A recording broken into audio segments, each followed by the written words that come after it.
we are going to pay homage to the Buddha, the Dhamma, and the Sangha with the traditional chanting in Pali, Namo Tassa, and then Buddhaṃ Saranam Gacchāmi together. Namo Tassa Bhagavato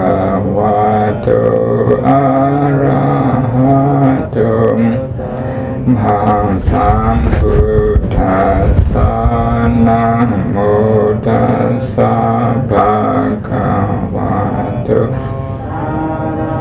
Arahato Sambuddhassa. Namo Tassa Bhagavato Arahato Sambuddhassa. Buddhaṃ saranam gacchāmi, Dhammaṃ saranam, Sanghaṃ saranam gacchāmi, Dutiyampi Buddhaṃ saranam gacchāmi, Dutiyampi Dhammaṃ saranam gacchāmi, Dutiyampi Sanghaṃ saranam gacchāmi, Tatiyampi Buddhaṃ saranam gacchāmi, Tatiyampi Dhammaṃ saranam gacchāmi, Tatiyampi Sanghaṃ saranam gacchāmi.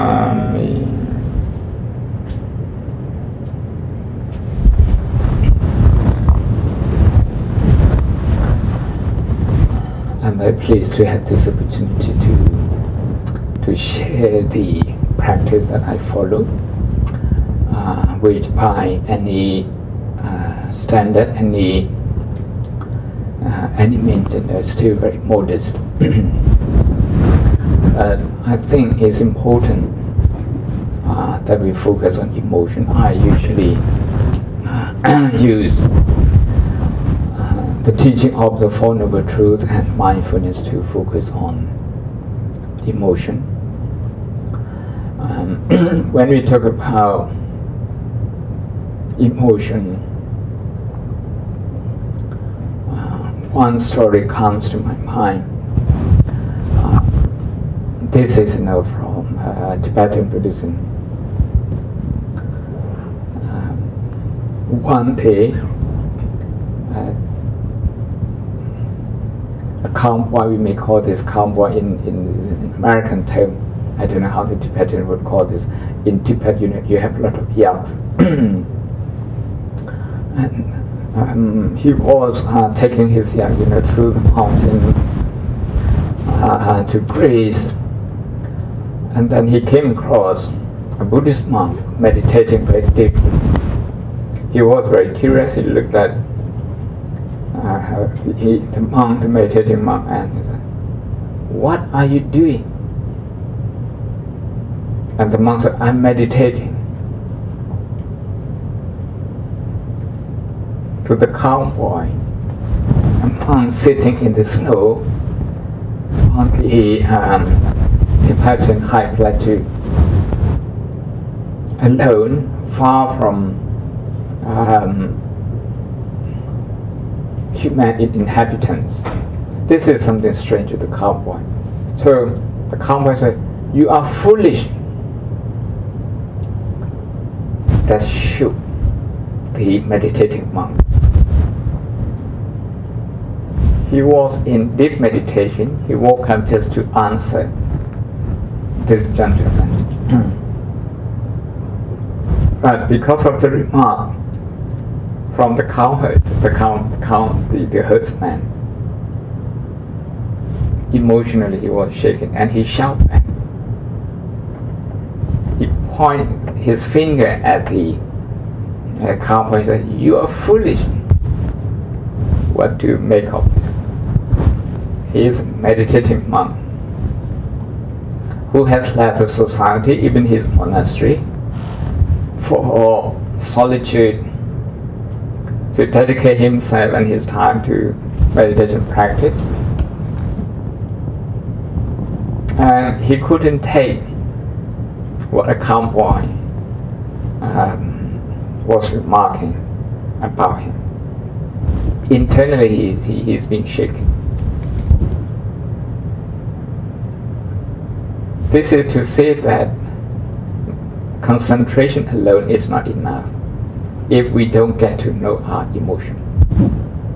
Sometimes we use concentration, the power of concentration in calm and peace, to drive away or to run away from negative emotion, disturbing one. But when we actually have to encounter them on day-to-day basis, like in the hospital environment, what people tell you about you in the media, social media, for example, how you're going to encounter those emotions.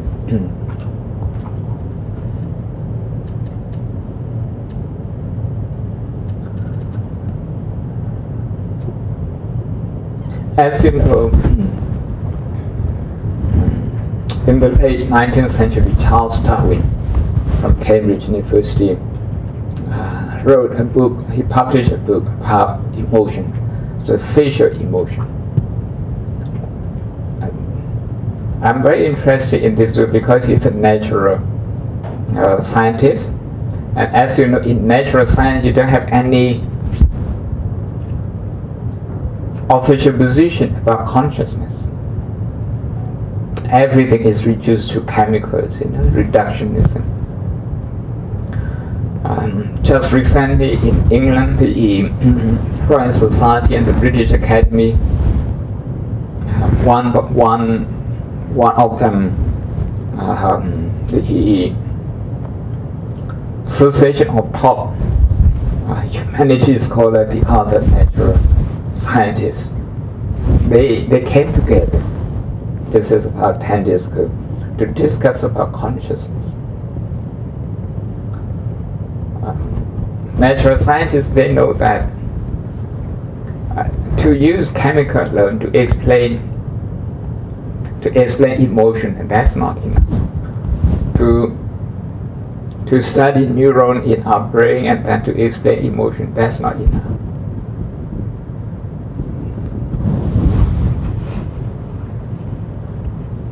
So the sixth emotion that Charles Darwin came up, that's facial emotion. Anthropologists and psychologists, they have added a few into the list, so we have grown up. This is as far as the Western scholarship is concerned. But when it comes to the Buddhist psychological tradition that goes back to 2,600 years, I'd like to quote Professor Rupert Catton from Bristol University in England. Last year, in June, at the end of June, we had a conference on Abhidhamma at King's College, London University. I remember his closing remark. He said, the Buddhist tradition, especially the Abhidhamma, is the scholastic tradition with the longest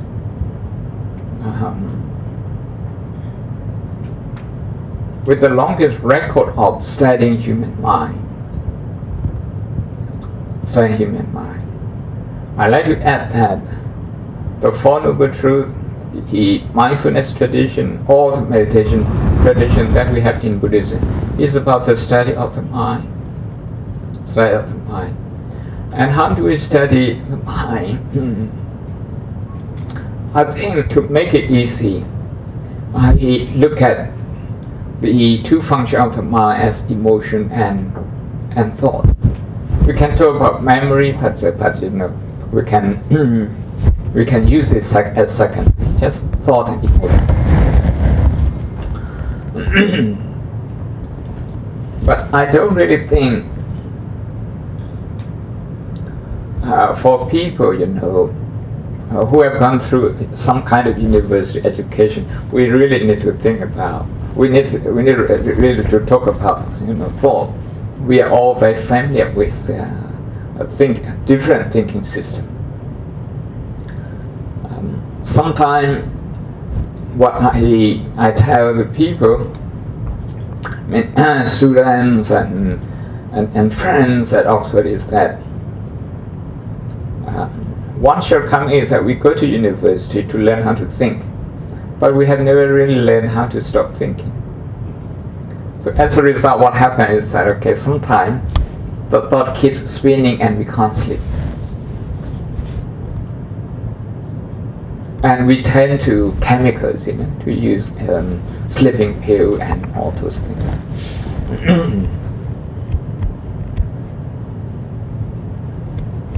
So I think when we cannot stop our thinking, when automatic thought is spinning around,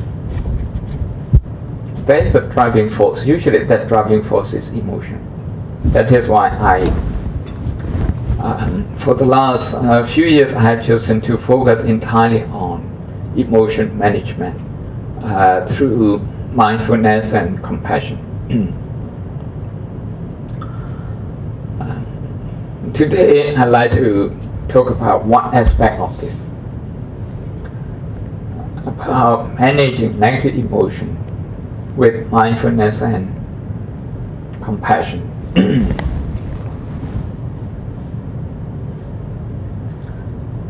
Why do we have negative emotion? Can we keep them out?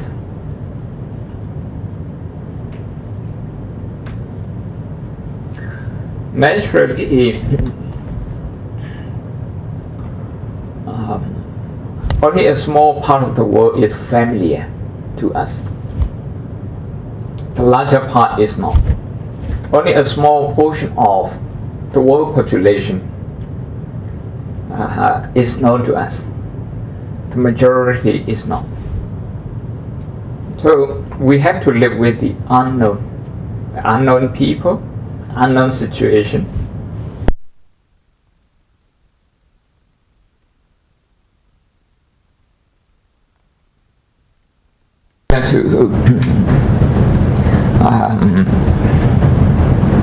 The animal kingdom. The animal kingdom. You have predators, you know, the predators, and you have prey, and they live side by side in the jungle.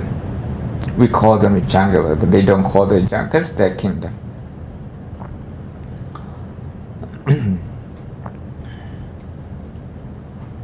It's part of life that the prey, they have to encounter the predator from time to time. During the summer month, where the water resources are scarce, both the prey and the predator, they have to come to the same water hole, to the same place to drink. Without drinking, they can't survive.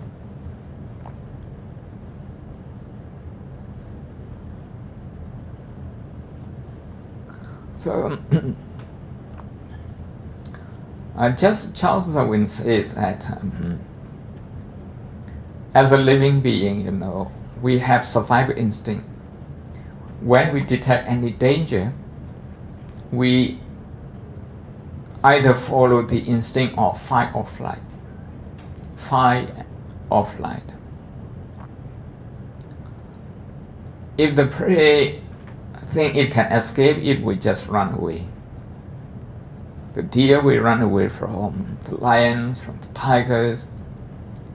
But it can't run away. It will fight back with more aggression This is for survival, is about life and death. But as a human being, in a normal working environment, although we may not face life and death situation, actually we do use the same kind of survival instinct of fight and flight when we deal with our emotion. And the difference is that the animals, the prey, once they have escaped their predators, they can relax and start eating green grass straight away. Still mindful of being alert, still mindful of the danger, but they can relax and eat. But for example, today, if you have had a team meeting to decide a certain course of treatment, if your idea, your line of thought is rejected not just only today, but also the previous day, and perhaps also last week, maybe in terms of statistic, you have got more no than yes. It's likely that this will have some impact on your mind.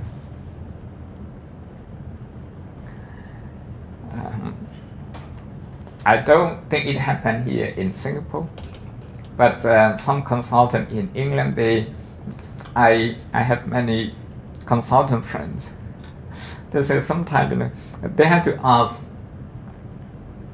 psychologists to come and mediate between consultants, because the meeting, instead of 15-20 minutes, it drags on to an hour and a half, simply because none of them would be prepared to compromise.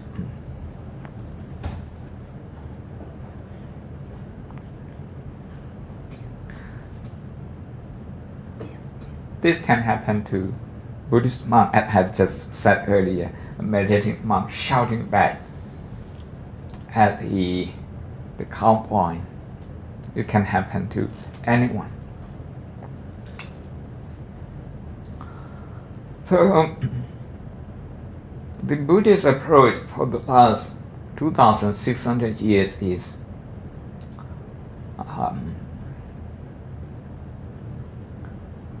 not to use fight or flight whenever possible.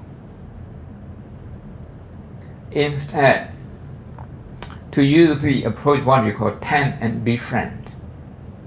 Tend means to be tending, to pay attention, to dedicate attention to this.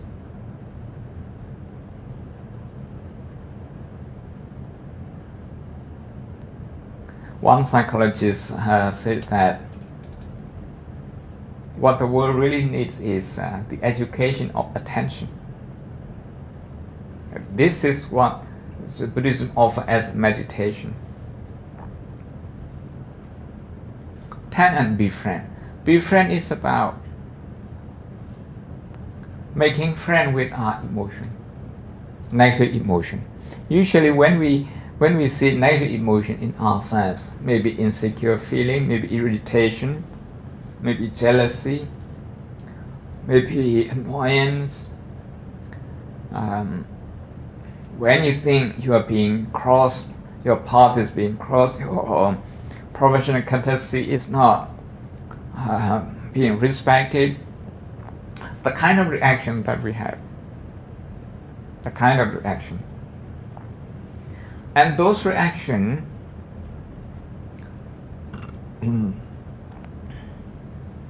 if we leave them just like that,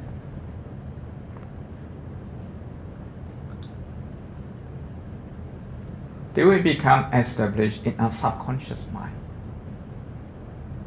They can surprise us anytime. Look at how the lions catch their prey. they rely on surprise factors. In the same way, negative emotion relies on the surprise factors. If we are not aware of the negative emotion existing, then the negative emotion can surprise us, can dominate our mind, can dominate our decision process, our decision-making process. And the way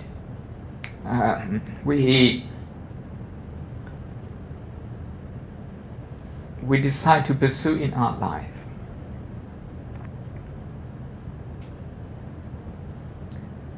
Regarding the surprise factor, I have one more story. It's not my own story. It's a story from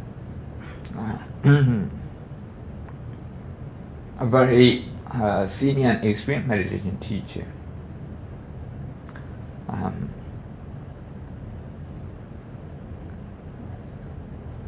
There was a person going around knocking at people's door. Then when people in the house opened the door, then straight away he shouted at them. Okay. You are not really good as you claim, you are not really skillful as you claim, you're not really good meditator as you claim, you're not really kind as you claim, you are stupid like this, just like the calm boy says something to the meditative monk. So the people in the house are taken by surprise. Before they can say anything, the man leaves and he goes on to knock at the door in the next house, and he goes on like this. The people in the house, they have no idea where this man comes from, but he has abused them. He has abused them verbally. So what happened now is that the negative emotion is spinning around, it's repeating in their mind. We are really unlucky, maybe because of our past karma. Maybe because of our past karma. Maybe somebody is plotting against us. Maybe somebody has sent some, some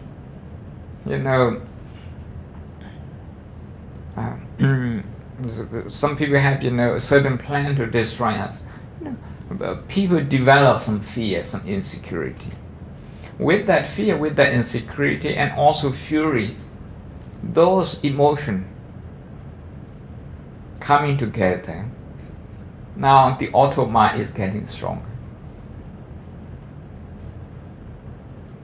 They only look at themselves, they don't look at around them. They didn't look at how that man, where that man comes from and which way he proceeds. They don't look at, they don't observe. They're not observant because they feel hurt and they use that hurt to form their identity.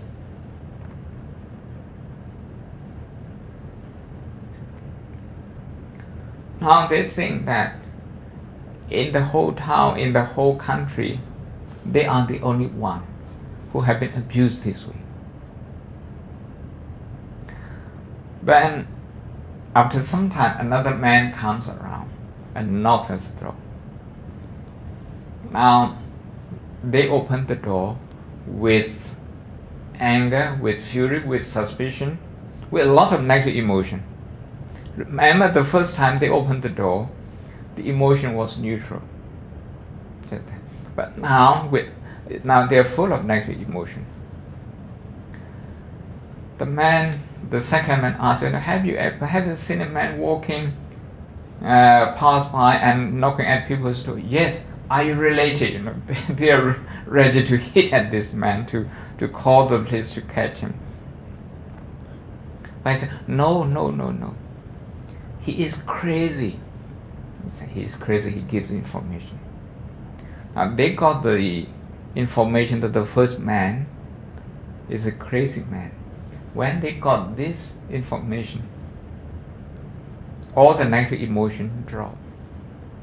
They also become compassionate about the man. They are worried now he might get attacked by people who don't understand. You can see how the information from the second person changes your emotion. The first person is like a subconscious mind. It's like the habitual reaction. It's like what we usually call ignorance. You don't expect to have a crazy man knocking at your door. But by the time you got the right information, the negative emotion turns into compassion.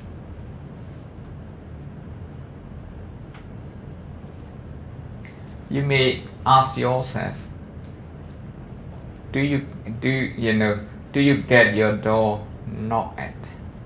Sometime during the meeting, sometime during driving to work, sometime driving back home, sometime traveling abroad, at the airport, at the immigration, on the flight. Do you ever get your door being knocked at by the first person? And do you ever have the second person coming to rescue you? The second person and the first person. The first person, don't personalize this. I'm not referring to people outside. Although you can, but it's here. Sometimes we don't get, and sometimes we don't look at the situation properly. Sometimes we kind of rush to our conclusion about people. We don't give them the benefit of doubt, and what happens is that we develop negative emotion to certain people. What we need is the second person to come around. The second person is mindfulness, is compassion. So negative emotion, don't run away and don't fight. To fight with them, if you're going to fight with them, you're going to use a lot of energy. You are in emergency mode. You use up a lot of your energy, your resources. It's not sustainable. Emotionally not sustainable. At the end of the day, you feel very tired, very exhausted, because since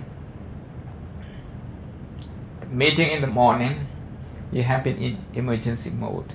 You have been tense, physically, emotionally. You have been tense. Sometimes, you look at the muscles around your face, around your chin, they are tense. The tension that comes through our body nerve system may come from the neurons from our brain. As Professor Richardson from Wisconsin University, who has examined Buddhist monks meditating for 20-30 years. When we are under stress and we have a lot of anxiety, only the right side of the precortex has more activities. But when we are calm, then the left side of our precortex has more activity. So even our brain, physical, there is a physical impact from the emotion. That is why they say to have positive emotion is very important, because positive emotion changes the neuron.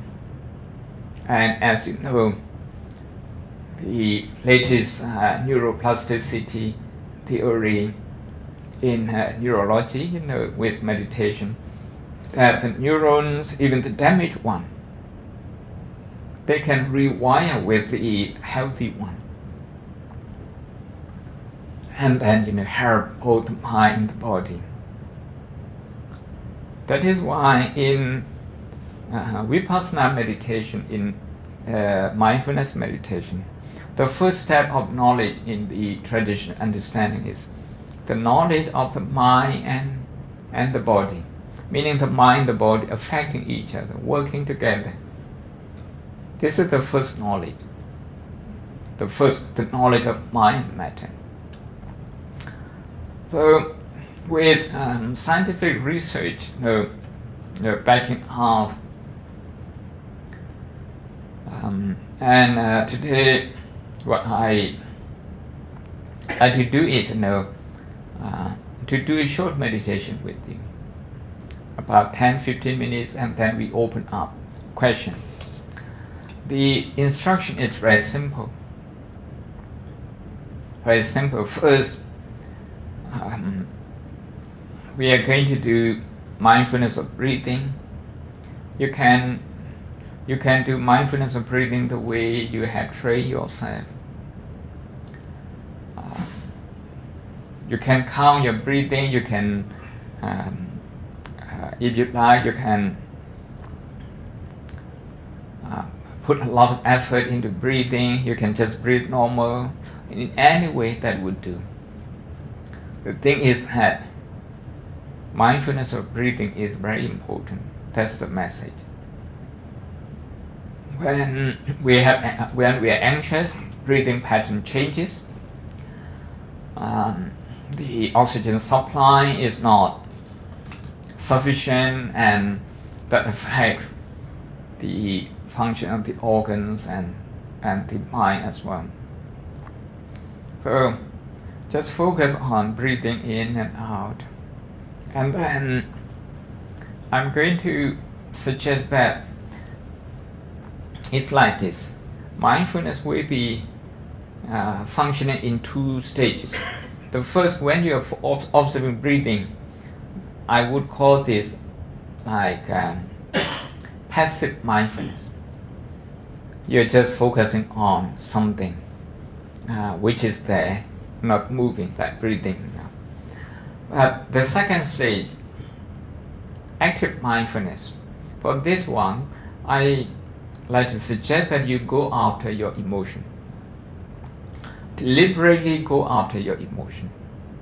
Today, have you got any negative emotions such as anxiety, worry, agitation, disappointment, any emotion? Just try to grab one of them. Just trying to look at this scenario.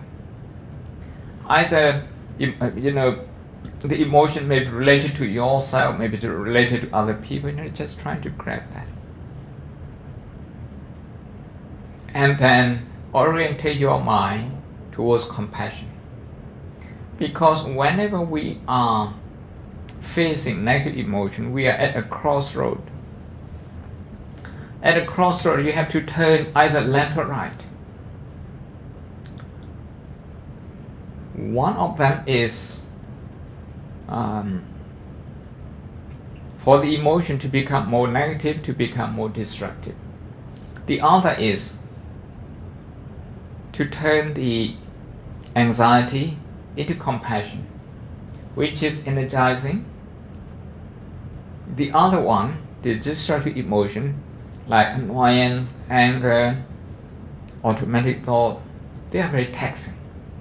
So you can see that every day with our emotion, we are at a crossroad. It's an emotional journey during the working hour. So to repeat the instruction, first observe breathing in and out for 2 or 3 minutes just to settle the mind. Then deliberately go after your emotion. If not today, then try to keep in touch with negative emotion in the past, in the near past. Don't run away from it. 10 and befriend. 10 means to accept that, to be friend with that, to register that. Befriend is not to use fight or flight solution, but to look at that as friend, as if your friend is suffering, as if your only child is suffering, is crying, is being in fear. So what you do, you're not going to run away from your child, you're not going to fight with your child, instead you're going to reassure the child. This is compassion. So first is yourself. The second one is choose one family member and try to relate to his or her negative emotion. And the third one is your friend. The fourth one is your colleague. So 4 people. The first is yourself. The second one is one family member. The third one, your friend. The fourth one, your colleague. Before we start, any question?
I'd like to conclude that we use mindfulness to accept negative emotion as they are without personalizing them, and we use compassion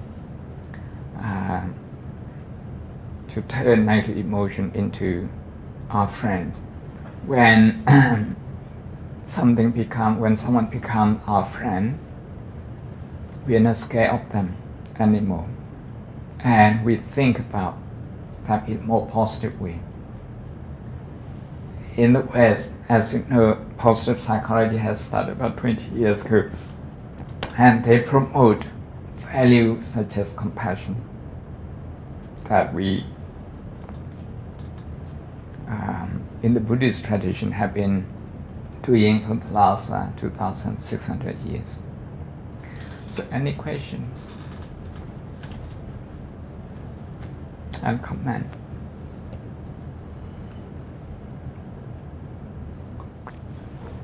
Dr. King Win, any question? Yes.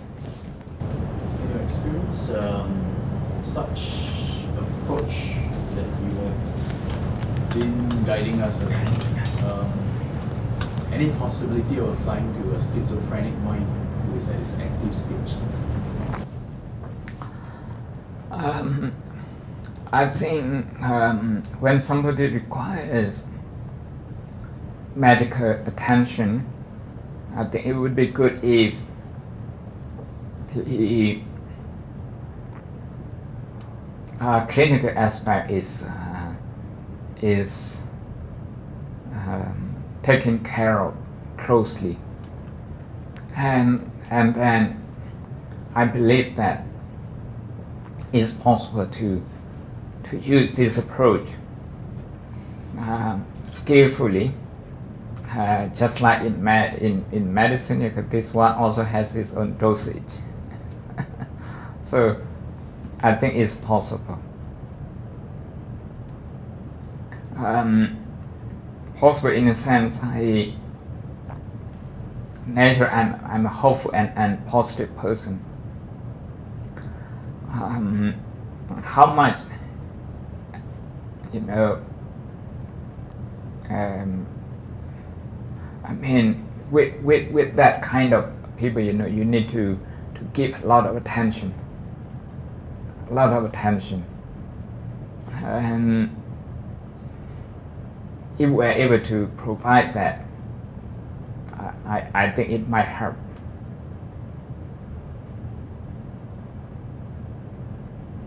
I have seen some people who might be considered that kind of, who might be diagnosed as that kind of case.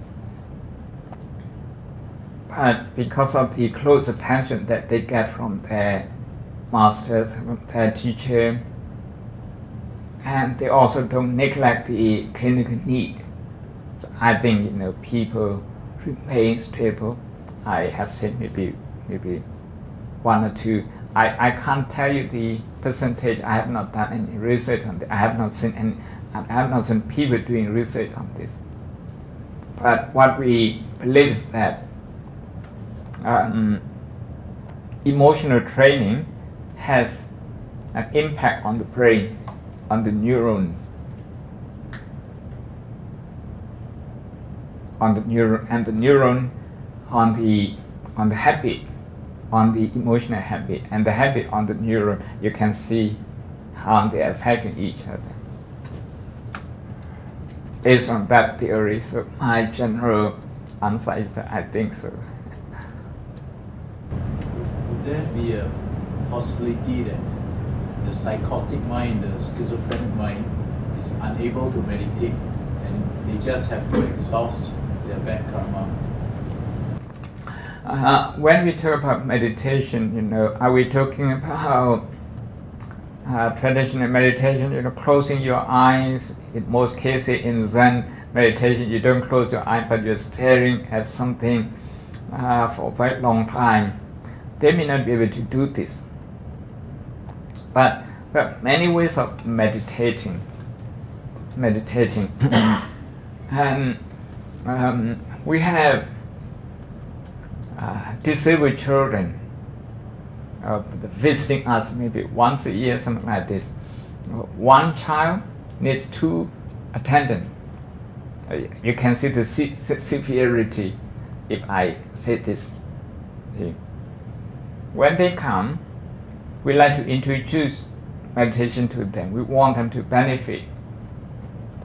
Even though they are in that state, what we do is that, okay, you listen and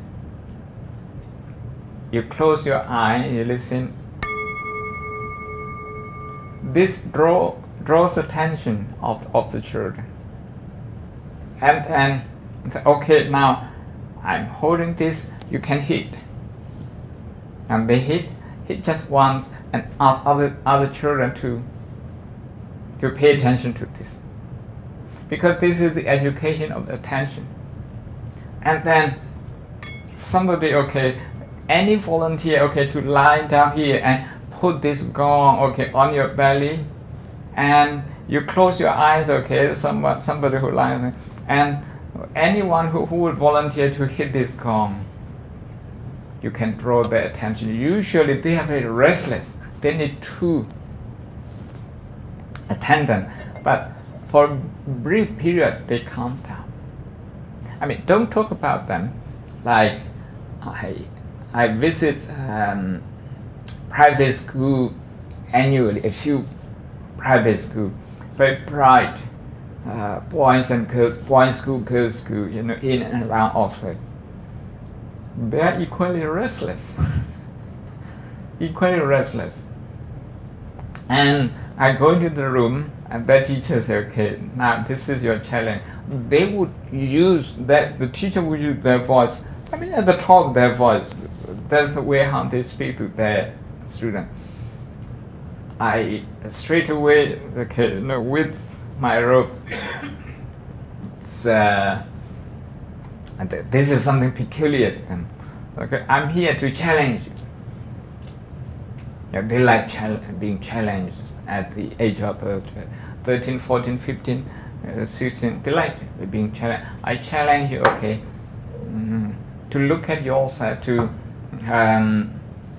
count how many emotions you have and how many breathing you have. Maybe in 3 minutes, can anyone, okay, so do the timer? We do this.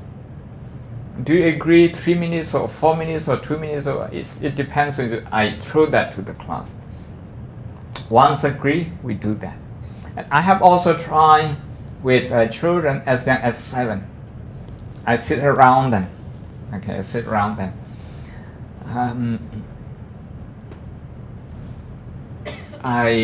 It's very similar to working on negative emotion. So trying to relate to the pain. First your own pain, and then wish yourself that this pain goes away. And then relate to the pain of your mom and dad, trying to relate to that pain and wish that. And the pain of your pet, your pet. Sometimes they can't relate to the pain of their brother and sister, but they can relate to the pain of their pet very well. Like that. I spend time talking to children like that. There's a form of meditation. The cross-leg meditation is not, it's not the one form that fits everyone. Sometimes I say, okay, we're going to eat something, we're going to eat some apple. I give apple to children. Now, we have to chew 20 times. Those 20 times, you tell me how you feel. If you want to spit out, if you want to swallow very quickly and you become a kind of impatient. If you think it's just nonsense, just tell me. People are tending and befriending their emotion. It's a form of meditation. Any more question and comment? Since Yes. I'll ask another question. Please. The interpretation of Buddhism from Oxford, interpretation of Buddhism from direct transmission from the forest tradition. Is there certain things that the Oxford scholarly kind of Buddhist education cannot transmit to you? I'd like to go back in historical a little bit. So Oxford has Sanskrit and Pali studies since 1830s. That is nearly 200 years. For the best part, more than 100 years, is only scholarly. But now you have students, a few groups of students meditating. You have most teachers, engaging in meditation themselves. We are only 45 minutes drive from Amaravati, the forest tradition Ajahn Chah. And Pao Sayadaw visited my monastery and gave a 3-hour talk.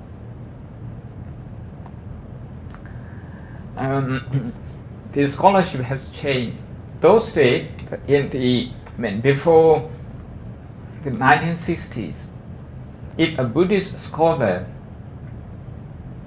practiced Buddhism, his judgment is considered to be subjective, not objective. But that has totally changed. Only the minority of Buddhist scholars in the West don't practice meditation. The majority of them, they are all meditation teachers. In this kind of change environment,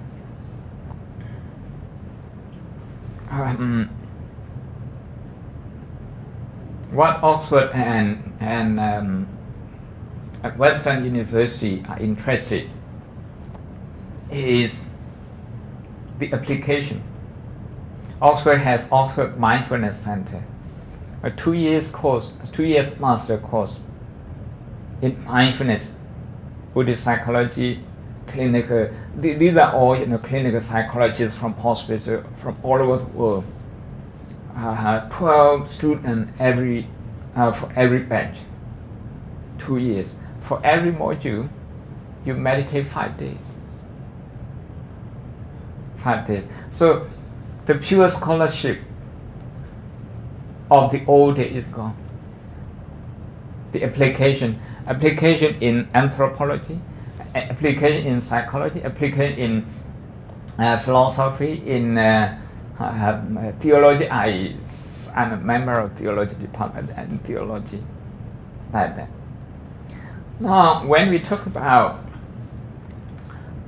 different meditation traditions, we are talking about different techniques.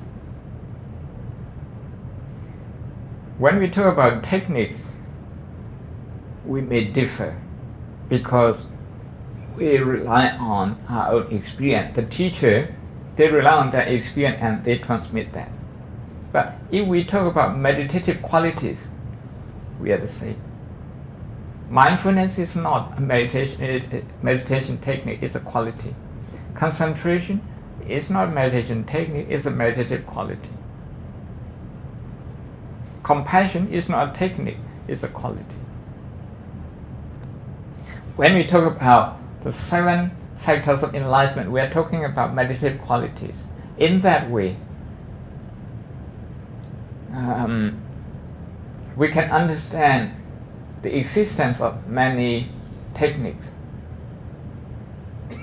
But people purifying their emotion, what we usually refer to as defilement. People purifying their emotion, not with a technique, but with qualities, meditative qualities. You can have them in the forest tradition, you can have them in the scholastic tradition. Some of the monks, they don't meditate as much, but if you observe them closely, their emotion management is as good. I'm not trying to defend the Oxford system as such. I'm just trying to inform you that the world has changed and it's like that, yeah. Just to add 1 or 2 more, okay. Suppose I don't get my way in the day, I feel frustrated and that leads to anger. This approach is not to approach anger through fight or flight. Flight means to use concentration to suppress this. But in most Buddhist meditation tradition, we are talking about recognizing anger. So this means, okay, we use 10. But whether we use befriend, this is a question. How do you befriend your anger? We need to understand a kind of fight and flight. Fight and flight is, okay, if you blame other people, I think now you are in the fighting mood. You're fighting with your own anger. You're justifying your anger. But if you don't blame other people, you blame yourself. This is a kind of flight. This is a kind of running away. You're not facing anger directly. So when we talk about non-judgmental mindfulness or total acceptance of anger, we are talking about not using fight and flight. Instead, to use compassion, that is in a part of metta, to observe anger. And in that way, we can transform the energy of anger into the energy of compassion.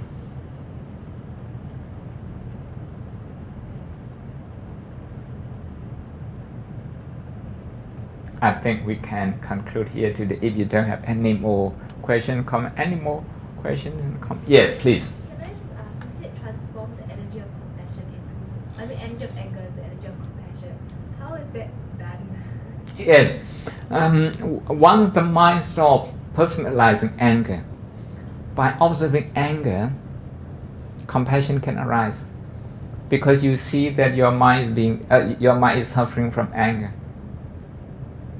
Anger is what we call in Pali dukkha.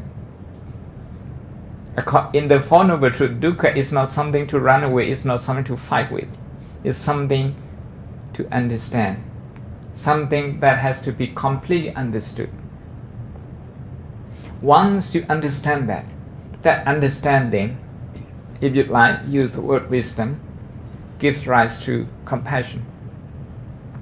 The Buddha, he looks at dukkha, he looked at suffering.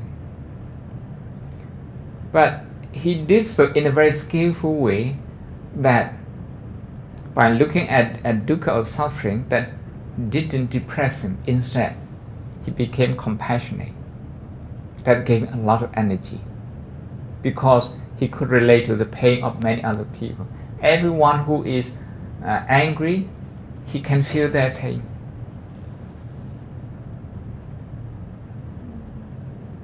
Do you get my point? For example, like if I'm angry, Mm. then I try to understand that okay, like I'm suffering right now, and then somehow I just relate it to like okay, so there's dukkha in the world, and then everyone's experiencing dukkha. Then I just get very frustrated with the world. I'm just like, why am I still here? Yeah. You know, when we try to understand suffering, sometimes we think about anger. We try to reason why we get angry. Reasoning is the task of philosophy.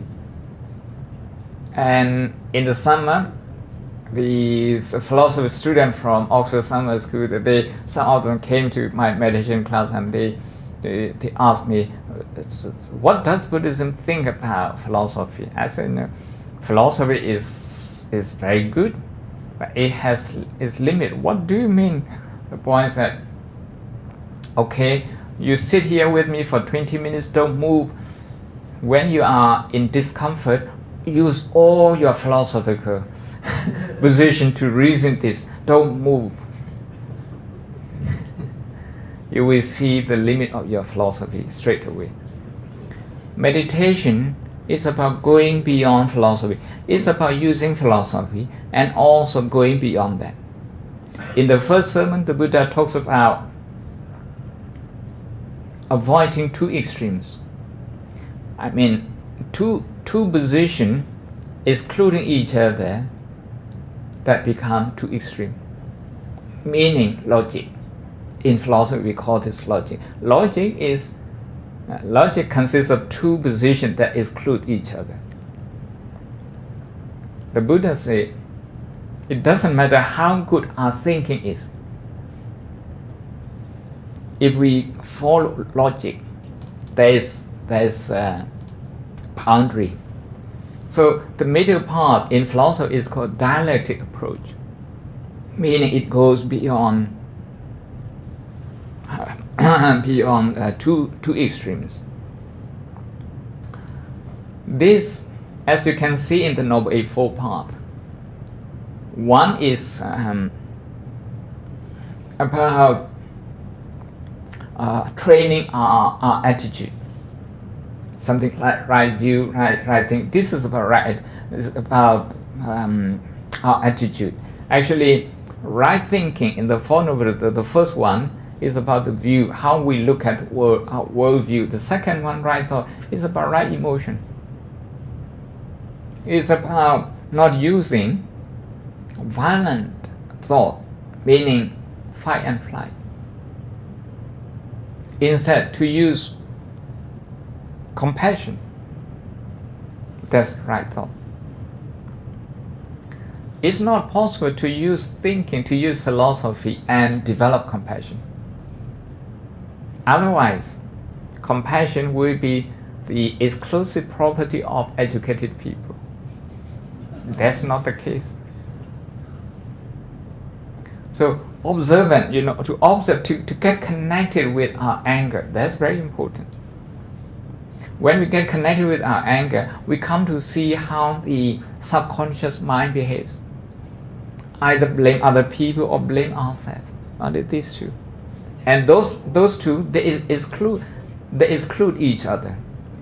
So when we use mindfulness to observe them, to recognize them, now the blaming mind, the blaming habit slows down, slowing down. Now we can look at anger, we can stare at anger straight without being shaken. without having to run away. To run, some people, we have two kinds of running. We either run out of anger and blaming other people, or we run away from anger, meaning we don't like this and we blame ourselves.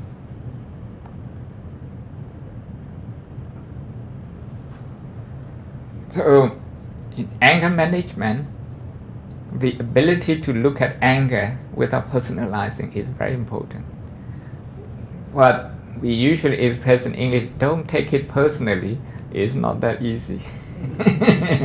But with the right training, it doesn't take that long either. Last question. How do you look at anger like objectively? Because when I try, it oscillates. So initially, like you can see your thought, like you're thinking this, and after that you're watching yourself. Then you're thinking, then you're watching yourself. So like it doesn't happen simultaneously. Like my mind will like watch, like okay, I'm being angry. Then I just think about angry thoughts, and after that I watch myself. Like, oh, I thought of angry thoughts. Then after you start thinking angry thoughts, oh, I thought of angry thoughts, and then you just keep doing that until you get very very tired and you sleep. So like, is that considered watching anger? Like how do you watch? If you do this in your own time, not on spot, okay, in your own time, if you are observing your anger, I'd like to suggest that you revisit the past incident where you get angry. You visualize this situation to try to see if there's any anger hidden, if there's any hangover. If there is, then just trying to recognize anger, trying to feel how anger is putting pressure on your mind to think in negative way, how the mind becomes restless, how the mind tends to go into blaming mood, that sort of thing. We look at the, if you like, the symptoms, the symptoms of anger. If you try to visit as many incidents as possible, you are getting familiarized with anger. Then when you get angry, when you have to deal with anger on the spot, because you're already familiar with anger, this anger is not a wild animal anymore. There's less surprise factor. It's likely that you will be able to manage this anger a lot easier. Yes. Being a meditation master, I must clarify this doubt. You were saying that some people use concentration to escape from suffering. So, are you saying that the samadhi meditation is discouraged as opposed to vipassana meditation, or the two is the same and yet not the same, or is concentration meditation? I'm talking about in the pre-Buddhist meditation technique, where people develop concentration, to the highest level.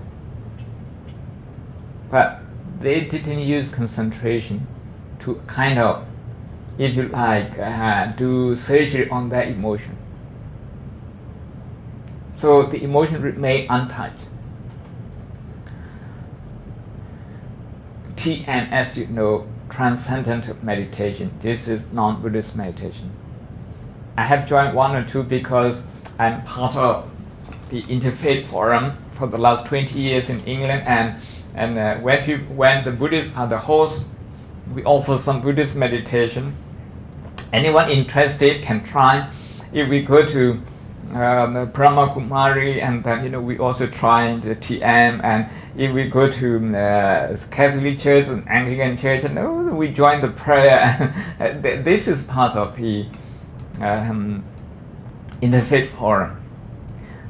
Transcendental meditation is to move your mind to. Transcendent means not to touch what we are discussing here, anger, irritation, not to touch any of this, but to imagine that, okay, maybe you are in the cloud up there and floating, and try to imagine that kind of thing. the mind can become concentrated as well. But you also develop a habit of running away from the real world.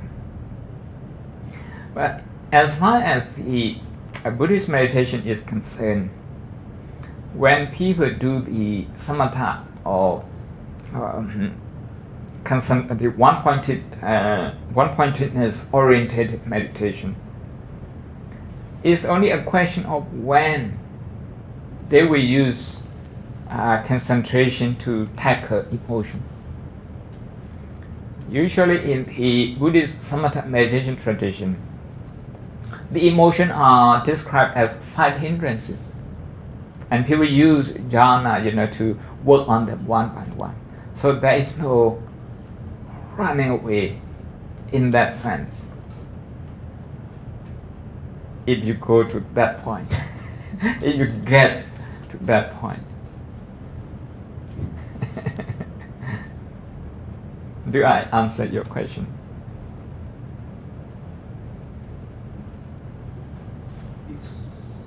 So are you able to go on the path just on samatha meditation? In samatha meditation alone, in the Buddhist meditation, the samatha meditation, there's a lot of literature written on this, and the Buddhist meditation teaches, there's a lively discussion over the century on this.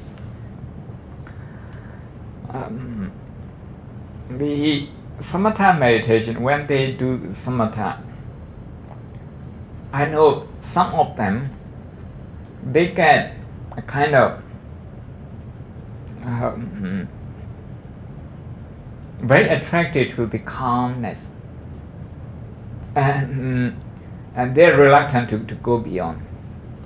But there are other samatha teachers, highly successful, who not just develop concentration, highly, these highest level concentration, but are also putting the concentration into use, using concentration as an instrument.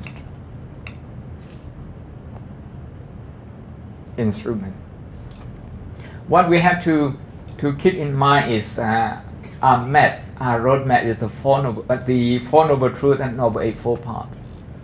The Noble Eightfold Path, you have concentration, you have also wisdom development, which is emotion is part of that, and way of life. So those 3 kinds of training that form the middle path, we shouldn't we shouldn't use them separately. The point of the middle path is about integrating them. It's about integrating all those qualities together. If we use them one by one, even pre-Buddhist meditation teachers, they were able to teach such technique. But what is unique to the Buddha's teaching is he brought those things together, and maybe also the way he look at dukkha, suffering, from the point of view of anatta.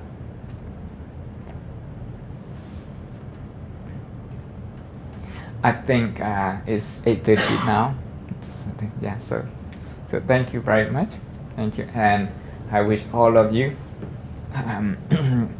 good health, happiness, and positive emotion management in day-to-day life. Sadhu, sadhu, sadhu.